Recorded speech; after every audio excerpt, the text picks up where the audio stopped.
اپنی سوچ کو صاف رکھو، کیونکہ جس طرح پانی کے خطروں سے دریا بنتا ہے، اسی طرح صاف سوچ سے ایمان بنتا ہے۔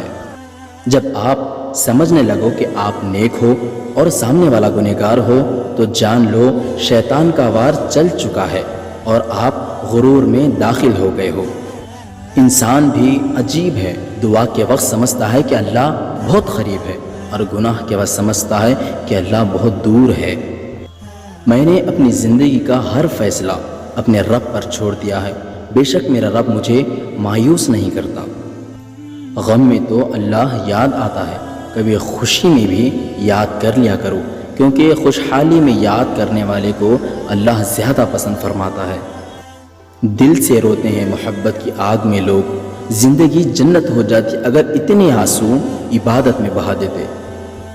آزمائش تو انہی کے لیے ہوتی ہے جنہیں اللہ چاہتا ہے، اور صبر وہی کرتے ہیں جو اللہ کو چاہتے ہیں۔ اگر آپ کسی بیمار شخص کی عیادت کو جائیں تو اسے دعا کی درخواست کرو۔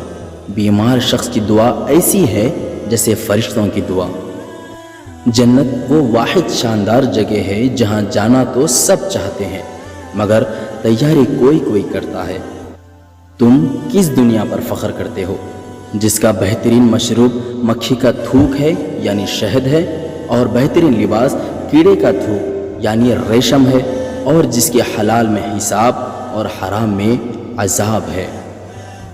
گناہ زہر کے مانند ہوتا ہے، اور زہر چاہے کم ہو یا زیادہ نقصان ضرور دیتا ہے۔ گناہ میں لذت ہے لیکن سکون نہیں ہے۔ گناہ کا موقع نہ ملنا بھی اللہ تعالیٰ عز و جل کی نعمت ہے۔